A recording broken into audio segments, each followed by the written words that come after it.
Welcome to my YouTube channel study dudes. इस video में हम कंपनी के अधीन संवैधानिक विकास के बारे में चर्चा करेंगे। सन 1600 से 1858 के बीच जितने भी अधिनियम पारित किए गए वे मुख्यतः भारत में कंपनी के व्यापार को अपने अनुकूल बनाने के उद्देश्य से पारित किए गए थे। भारतीय संविधान के निर्माण की प्रक्रिया को समझने के लिए इनका विस्तृत अध्ययन करना आवश्यक है। तो हम सबसे पहला अधिनियम देखते हैं, राजलेख 1600। राजलेख 1600 के तहत ईस्ट इंडिया कंपनी को पूर्वी देशों पर व्यापार करने का एकाधिकार प्राप्त हो गया और इससे कंपनी की भारतीय शासन की समस्त शक्तियां गवर्नर और उसकी परिषद को बांट दी गईं। उसकी परिषद में 24 सदस्य होते थे। उसे अधिकार दिया गया कि वह नियमों व अध्यादेशों को बना सकता है ताकि कंपनी के प्रबंधन व प्रशासन को सुचारू रूप से चलाया जा सके। उस समय कंपनी के अधीन बम्बई, मद्रास और कलकत्ता क्षेत्र था, तो इस पर व्यवस्थित शासन करने के लिए इन्हें प्रेसिडेंसी नगर बना दिया गया और इसका शासन प्रेसिडेंट और उसकी परिषद को दे दिया गया। राजलेख 1726 के तहत मद्रास, मुंबई, कोलकाता प्रेसिडेंसी के गवर्नर और परिषद को यह अधिकार सौंपा गया कि वे विधि बना सकते हैं। विधि मतलब कानून, और ये विधियां ब्रिटिश विधियों के विपरीत नहीं हो सकती थीं। ये तभी प्रभावी होती जब इन पर इंग्लैंड स्थित कंपनी के निदेशकों द्वारा अनुमोदन प्राप्त हो जाए। और जो ये गवर्नर और परिषद को अधिकार दिया गया था, यह 1726 से पहले इंग्लैंड की निदेशक बोर्ड को प्राप्त था। यह एक महत्वपूर्ण कदम था। नेक्स्ट अधिनियम देखते हैं, रेगुलेटिंग एक्ट 1773। इस अधिनियम के तहत भारत में पहली बार कंपनी शासन हेतु एक लिखित संविधान और एक सुनिश्चित शासन पद्धति की शुरुआत की गई। शासन पद्धति के अनुसार बंगाल के गवर्नर को बंगाल का गवर्नर जनरल पद नाम दे दिया गया और उसको कार्य दिया गया कि वह युद्ध, संधि और राजस्व संबंधी अधिकार प्राप्त कर सकता है। उसको परामर्श देने के लिए 4 सदस्यीय समिति भी गठित की गई जो बहुमत के आधार पर निर्णय लेती थी। इस अधिनियम के दौरान वारेन हेस्टिंग्स को बंगाल का प्रथम गवर्नर जनरल बनाया गया। सुनिश्चित शासन पद्धति निर्धारित करने के लिए बम्बई व मद्रास प्रेसिडेंसी को कलकत्ता प्रेसिडेंसी के अधीन कर दिया गया। इस अधिनियम के तहत सन 1774 ईस्वी में सुप्रीम कोर्ट की स्थापना की गई। इसके प्राधिकार में बंगाल, बिहार और उड़ीसा क्षेत्र शामिल थे। उस समय सुप्रीम कोर्ट में केवल 4 न्यायाधीश होते थे, 1 मुख्य न्यायाधीश और 3 अन्य न्यायाधीश। और जो मुख्य न्यायाधीश थे, सबसे पहले मुख्य न्यायाधीश एलिजा इम्फे थे। इस अधिनियम से ब्रिटिश सरकार ने कोर्ट ऑफ डायरेक्टर के माध्यम से कंपनी पर अपना पूर्ण प्रभुत्व स्थापित कर लिया। अब कंपनी को भारत से संबंधित राजस्व, सैन्य मामलों की जानकारी देना आवश्यक कर दिया गया। इसके बाद सन 1781 ईस्वी में एक्ट ऑफ सेटलमेंट पास हुआ और यह 1773 का जो रेगुलेटिंग एक्ट था उसमें जो कमियां थीं उसको दूर करने के लिए लाया गया था। फिर उसके बाद में आया पिट्स इंडिया एक्ट। यह एक्ट ब्रिटिश पार्लियामेंट ने कंपनी पर अपना प्रभुत्व बढ़ाने के लिए पास किया था और इसका जो मुख्य उद्देश्य था कि जो कंपनी द्वारा अधीन क्षेत्र है वो अब से ब्रिटिश आधिपत्य क्षेत्र कहलाएगा। इस एक्ट ने कंपनी के व्यापारिक व वाणिज्यिक कार्यों को एक दूसरे से अलग कर दिया। यहाँ पर व्यापारिक और वाणिज्यिक कार्य का मतलब है क्रय और विक्रय से। और कंपनी के व्यापारिक मामलों को छोड़कर सभी सैनिक, असैनिक तथा राजस्व संबंधी मामलों को एक 6 सदस्यीय नियंत्रण बोर्ड के अधीन कर दिया गया।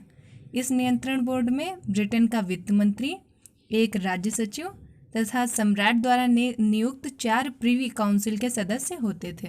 इस अधिनियम के द्वारा द्वैध शासन की शुरुआत हुई। यहाँ पर द्वैध शासन का मतलब है कि एक कंपनी के द्वारा और दूसरा संसदीय बोर्ड के द्वारा शासन किया जाएगा। यह व्यवस्था 1858 ईस्वी तक विद्यमान रही और भारत के गवर्नर जनरल की परिषद के जो सदस्य संख्या 4 थी उसे घटाकर 3 कर दिया गया। नेक्स्ट एक्ट देखते हैं, चार्टर एक्ट 1793। इस एक्ट का मुख्य उद्देश्य था कंपनी के प्रशासनिक कार्यों एवं संगठन में सुधार करना तथा न्यायालय को कानूनों एवं विनियमों की व्याख्या का अधिकार प्रदान कराना। इस एक्ट में प्रावधान किया गया कि नियंत्रण मंडल के सदस्यों को जो वेतन दिया जाएगा वो भारतीय राजस्व से दिया जाएगा। गवर्नर और गवर्नर जनरल को यह अधिकार मिला कि वह अपने परिषद के निर्णयों को बदल सकते हैं। 1813 ईस्वी के चार्टर एक्ट के द्वारा कंपनी के भारतीय व्यापार पर एकाधिकार को समाप्त कर दिया गया, लेकिन चाय और चीन के साथ व्यापार पर एकाधिकार बना रहा। कंपनी को ब्रिटिश संसद द्वारा अगले 20 वर्षों के लिए भारतीय प्रदेशों तथा राजस्व पर नियंत्रण का अधिकार दे दिया गया, किंतु यह भी स्पष्ट कर दिया गया कि कंपनी पर सम्राट का प्रभुत्व बना रहेगा। इस एक्ट में विद्वान भारतीयों के प्रोत्साहन तथा साहित्य के सुधार में पुनरुत्थान के लिए 1 लाख रुपए राशि निर्धारित की गई और यह भी कहा गया कि भारत में ईसाई मिशनरियों को प्रवेश करने व धर्म प्रचार के लिए अनुमति दी जाए। ब्रिटिश भारत के केंद्रीकरण की दिशा में यह एक निर्णायक अधिनियम था। इस अधिनियम का निर्माण ब्रिटिश सरकार द्वारा 1833 ईस्वी में सरकार के विधि निर्माण संबंधी कार्यों को स्पष्ट करने हेतु किया गया था। इस अधिनियम से बंगाल के गवर्नर को भारत का गवर्नर जनरल बना दिया गया, जिसे सभी नागरिक व सैन्य शक्तियां प्राप्त थीं। लॉर्ड विलियम बेंटिक भारत के प्रथम गवर्नर जनरल थे। मद्रास और बम्बई की परिषदों की कानून बनाने की शक्ति को समाप्त कर दिया गया और गवर्नर जनरल को ही भारत के लिए कानून बनाने का अधिकार दिया गया और सबसे पहले लॉर्ड मैकाले को विधि सदस्य के रूप में गवर्नर जनरल की परिषद में सम्मिलित किया गया था। इस एक्ट के द्वारा भारत में दास प्रथा को गैर कानूनी घोषित किया गया और गवर्नर जनरल को निर्देश दिए गए कि वह भारत से दास प्रथा को समाप्त करें। इस एक्ट से कंपनी का चाय और चीन पर जो एकाधिकार था वो भी समाप्त कर दिया गया। नेक्स्ट अधिनियम देखते हैं, चार्टर एक्ट 1853। इस अधिनियम का निर्माण तत्कालीन विधायिका को सशक्त बनाने हेतु किया गया था तथा इसके द्वारा विधायिका का विस्तार किया गया। गवर्नर जनरल की परिषद में 6 नए सदस्यों को जोड़ा गया। इन 6 नए सदस्यों में एक बंगाल से, बम्बई से, मद्रास से तथा आगरा प्रांतों से लिए गए और एक मुख्य न्यायाधीश और एक कनिष्ठ न्यायाधीश इसमें शामिल थे। इस अधिनियम द्वारा विधान परिषद में कुल सदस्यों की संख्या बढ़ाकर 12 कर दी गई। निदेशक मंडल के सदस्यों की संख्या में भी बदलाव किया गया। वहाँ पहले 24 संख्या होती थी सदस्यों की, लेकिन फिर उसे घटाकर 18 कर दिया गया और इनमें से 6 सदस्यों की नियुक्ति सीधे ब्रिटिश सम्राट द्वारा की जानी थी। इस अधिनियम के माध्यम से सिविल सेवकों की भर्ती एवं चयन हेतु खुली प्रतियोगिता वाली व्यवस्था को आरंभ किया गया। इस प्रकार सिविल सेवा परीक्षा में भर्ती के द्वार भारतीयों के लिए भी खोल दिए गए। इस एक्ट का अगर हम सार देखें तो इससे यही मतलब निकलता है कि इस एक्ट द्वारा भारतीय प्रशासन पर संसदीय नियंत्रण बढ़ा और इसने भारतीय शासन को ब्रिटिश सम्राट को हस्तांतरित करने का मार्ग भी प्रशस्त कर दिया। चलिए नेक्स्ट अधिनियम देखते हैं। 1857 ईस्वी की क्रांति के बाद ब्रिटिश सम्राट ने भारत की शासन व्यवस्था में महत्वपूर्ण परिवर्तन किए। इस क्रम में सर्वप्रथम भारत शासन अधिनियम 1858 ईस्वी में पारित किया गया। अब देखते हैं कि 1858 ईस्वी के भारत शासन अधिनियम में क्या था। यह अधिनियम भारत के शासन को बेहतर बनाने वाले अधिनियम के नाम से भी जाना जाता है। इसे भारतीय स्वतंत्रता का मैग्ना कार्टा भी कहते हैं। इस अधिनियम के तहत भारत का शासन महारानी विक्टोरिया के अधीन हो गया तथा भारत के गवर्नर जनरल को वायसराय नाम दिया गया। यह वायसराय ब्रिटिश ताज का प्रत्यक्ष प्रतिनिधि बन गया। लॉर्ड कैनिंग भारत के प्रथम वायसराय बने। इस अधिनियम द्वारा भारत में ईस्ट इंडिया कंपनी का शासन समाप्त कर दिया गया और कोर्ट ऑफ डायरेक्टर्स तथा बोर्ड ऑफ कंट्रोल मतलब द्वैध शासन समाप्त कर दिया गया। इस अधिनियम के तहत भारत का राज्य सचिव या भारत सचिव नाम का एक पद सृजित किया गया, जिसमें भारतीय प्रशासन पर संपूर्ण नियंत्रण की शक्ति निहित थी। इसकी सहायता के लिए 15 सदस्यीय परिषद का भी गठन किया गया और यह परिषद एक सलाहकार समिति की तरह कार्य करती थी। भारत सचिव इस परिषद का अध्यक्ष होता था। यह सचिव ब्रिटिश कैबिनेट का सदस्य होता था तथा ब्रिटिश संसद के प्रति उत्तरदायी था। भारत परिषद अधिनियम 1861। इस अधिनियम द्वारा ब्रिटिश सरकार ने प्रांतों के गवर्नर तथा वायसराय के अधिकारों में वृद्धि कर दी तथा साथ ही विधान परिषद का विस्तार किया गया। अब हम देखते हैं कि इसमें कौन कौन से प्रावधान किए गए। इस अधिनियम के द्वारा पहली बार कानून बनाने की प्रक्रिया में भारतीयों को शामिल किया गया और वायसराय कुछ भारतीयों को विस्तारित परिषद में गैर सरकारी सदस्यों के रूप में नामित कर सकता था। इस प्रकार नामित किए गए सदस्यों के विधायी कार्य से संबद्ध कार्य करने का अधिकार वायसराय को दे दिया गया। अगला प्रावधान था कि गवर्नर जनरल की परिषद की विधायी शक्तियों का विकेंद्रीकरण करके उन्हें बम्बई तथा मद्रास की सरकारों में निहित कर दिया गया। इस प्रकार जो सन 1773 ईस्वी का रेगुलेटिंग एक्ट से जो शुरुआत की गई थी केंद्रीकरण प्रवृत्ति की, अब इस अधिनियम से बदल दी गई। अब विकेंद्रीकरण की इसी प्रवृत्ति के कारण वर्ष 1937 में प्रांतों द्वारा पूर्ण आंतरिक स्वायत्तता प्रदान की गई। फिर तीसरा प्रावधान था गवर्नर जनरल की कार्यकारी परिषद का विस्तार किया गया और एक 5वां सदस्य इसमें सम्मिलित किया गया। उसको न्यायविद होना आवश्यक था और उसके साथ ही विधि निर्माण हेतु गवर्नर जनरल की परिषद में 6 से 12 सदस्यों की वृद्धि की गई, जिनका कार्यकाल 2 वर्ष निर्धारित किया गया। और वायसराय को वीटो मतलब निषेधाधिकार की शक्ति प्राप्त थी। अब वह आपात की स्थिति में परिषद की संस्तुति के बिना अध्यादेश जारी करने की शक्ति उसे दे दी गई। ऐसे अध्यादेश की अवधि केवल 6 माह तक होती थी और बहुत से ऐसे विषय निर्धारित किए गए जिन्हें प्रस्तावित करने के लिए गवर्नर जनरल की पूर्व अनुमति आवश्यक थी। भारतीय परिषद अधिनियम 1892। इस अधिनियम का निर्माण विधान परिषदों के विस्तार एवं उन्हें अधिक शक्तिशाली बनाने के उद्देश्य से किया गया था।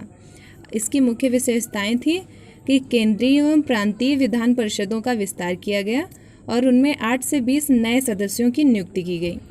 इन नए सदस्यों में से 40% गैर सरकारी होते थे, किंतु इन परिषदों में बहुमत सरकारी सदस्यों का ही रहता था और विधान परिषदों को प्रश्न पूछने व बजट पर बहस करने का अधिकार सीमित रूप में दिया गया।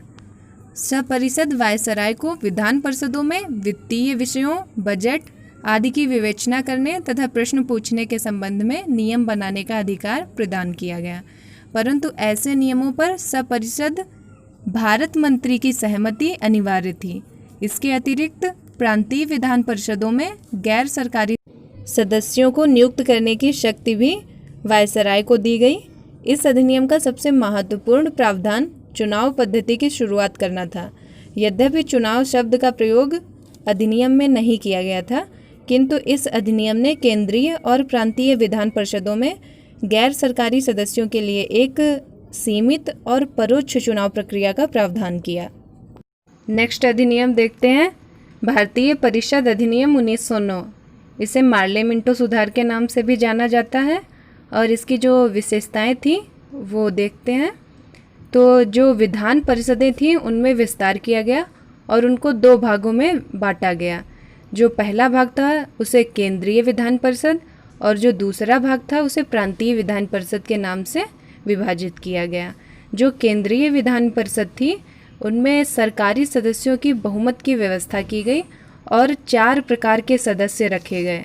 नंबर 1 पर पदेन सदस्य, दूसरा मनोनीत सरकारी सदस्य, तीसरा मनोनीत गैर सरकारी सदस्य और चौथा निर्वाचित सदस्य। जबकि प्रांतीय विधान परिषदों में गैर सरकारी सदस्यों का बहुमत रखा गया, परंतु सरकारी एवं मनोनीत गैर सरकारी सदस्यों की संख्या निर्वाचित सदस्यों की संख्या से अधिक रखी गई तथा साथ ही विधान परिषद के सदस्यों को बजट का अंतिम रूप से स्वीकार करने से पूर्व बजट की विवेचना करने और प्रस्ताव प्रस्तावित करने का अधिकार प्रदान किया गया। निर्वाचन प्रक्रिया भी दोनों परिषदों की अलग अलग थी। प्रांतीय विधान परिषद में 3 प्रकार के सदस्य रखे गए, सामान्य, विशिष्ट और वर्ग विशेष। वर्ग विशेष में वो लोग आते थे जैसे भूस्वामी, व्यापार मंडल, जबकि केंद्रीय विधान परिषद में 4 प्रकार के सदस्यों को रखा गया, सामान्य, विशिष्ट, वर्ग विशेष और मुस्लिम वर्ग को सम्मिलित किया गया। निर्वाचन मंडल की सदस्यता हेतु आय, संपत्ति एवं शैक्षणिक योग्यता को आधार बनाकर भेदभावपूर्ण नीति अपनाई गई।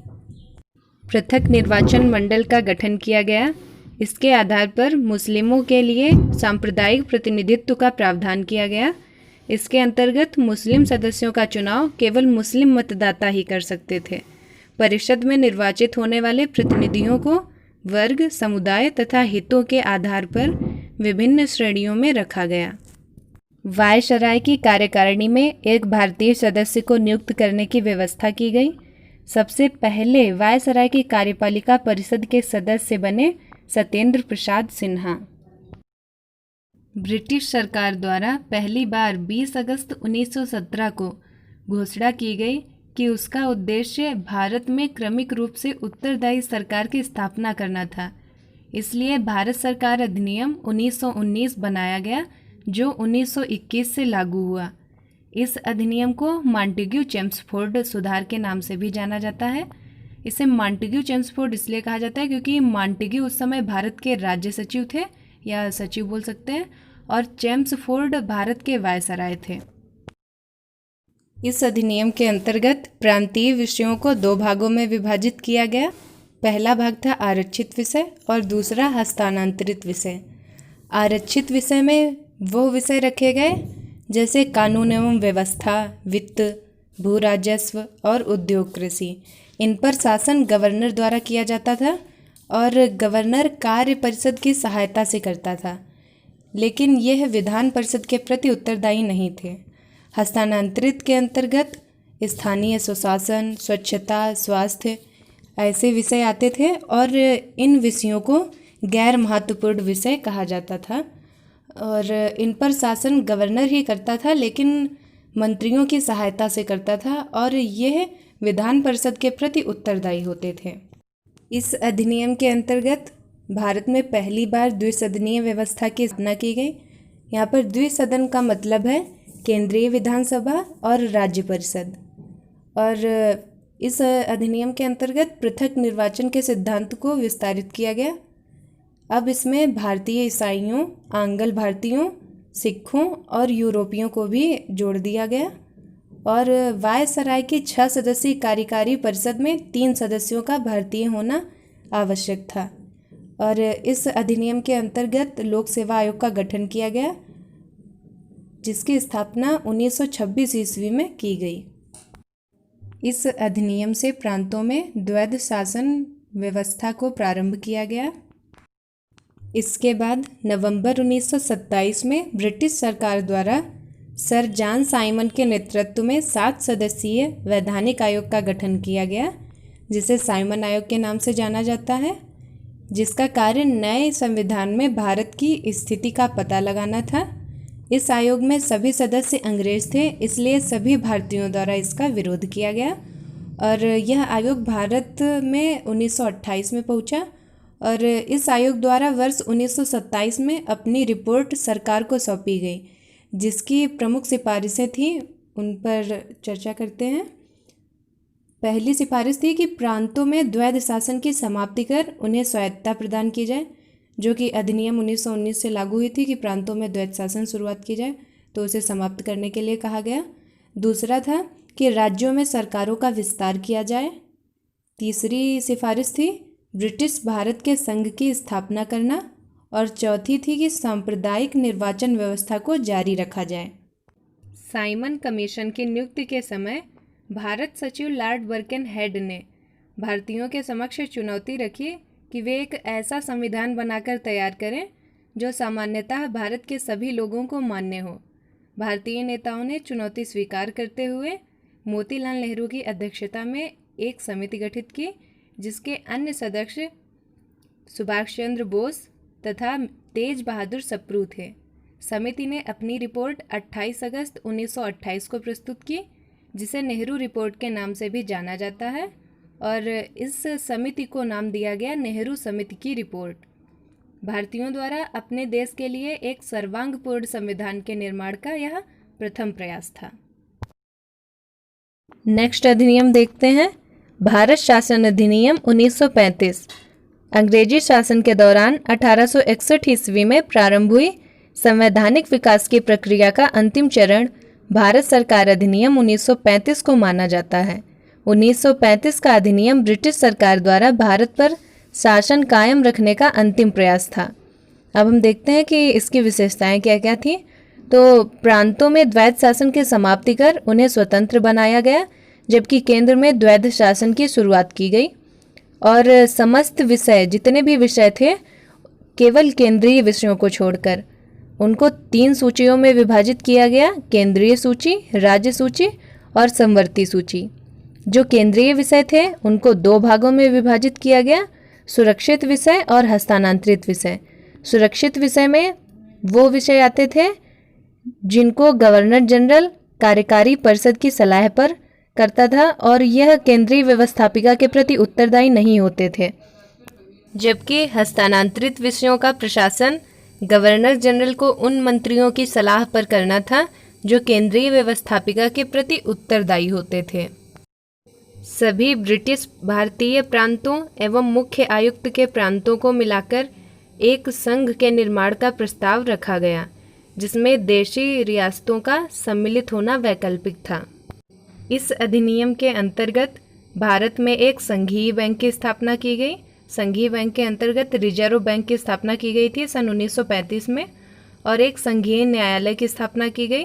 तो इसके अंतर्गत फेडरल कोर्ट 1937 में इसकी स्थापना की गई थी। और भारत परिषद का अंत कर दिया गया, लेकिन ब्रिटिश संसद की सर्वोच्चता बनी रही। इस अधिनियम के अंतर्गत बर्मा, बरार एवं अदन को भारत से पृथक कर दिया गया। भारत में चल रहे राजनीतिक गतिरोध को समाप्त करने के लिए ब्रिटिश प्रधानमंत्री क्लीमेंट एटली ने फरवरी 1946 में एक 3 सदस्यीय शिष्टमंडल भेजने की घोषणा की।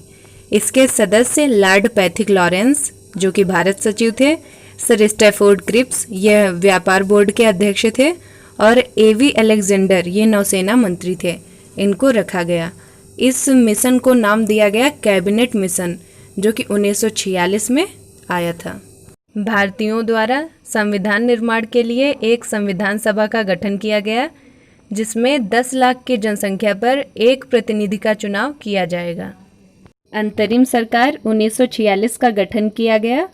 अंतरिम सरकार के सदस्य वायसराय की कार्यकारी परिषद के सदस्य थे। वायसराय परिषद का प्रमुख बना रहा। जवाहरलाल नेहरू को इसका उपाध्यक्ष नियुक्त किया गया। और 1935 के अधिनियम में पहली बार एक परिसंघ की स्थापना की बात कही गई थी, लेकिन देशी रियासतों की असहमति के कारण परिसंघ की योजना पूरी न हो सकी। और जो ये राष्ट्रपति शासन, मतलब राष्ट्रपति के अध्यादेश जारी करने का अधिकार है, यह 1935 के भारत शासन अधिनियम से ही प्रेरित है। पृथकवाद का बीजारोपण वर्ष 1909 के मार्ले मिंटो सुधार की घोषणा से हुआ। अब आगे देखते हैं भारतीय स्वतंत्रता अधिनियम 1947।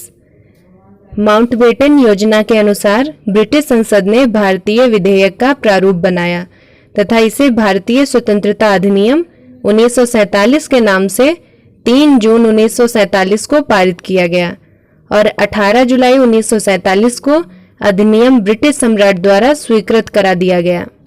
भारत और पाकिस्तान नाम के 2 स्वतंत्र डोमिनियन की स्थापना 15 अगस्त 1947 को की गई। इसके साथ ही बंगाल तथा पंजाब को विभाजित कर 2-2 प्रांत बनाने का प्रस्ताव किया गया। यह निर्णय हुआ कि पाकिस्तान को मिलने वाले क्षेत्रों के अतिरिक्त शेष प्रांत ब्रिटिश भारत में सम्मिलित होंगे। और 15 अगस्त 1947 को भारत में महामहिम की सरकार का उत्तरदायित्व ब्रिटिश भारत एवं भारतीय रियासतों पर समाप्त हो जाएगा।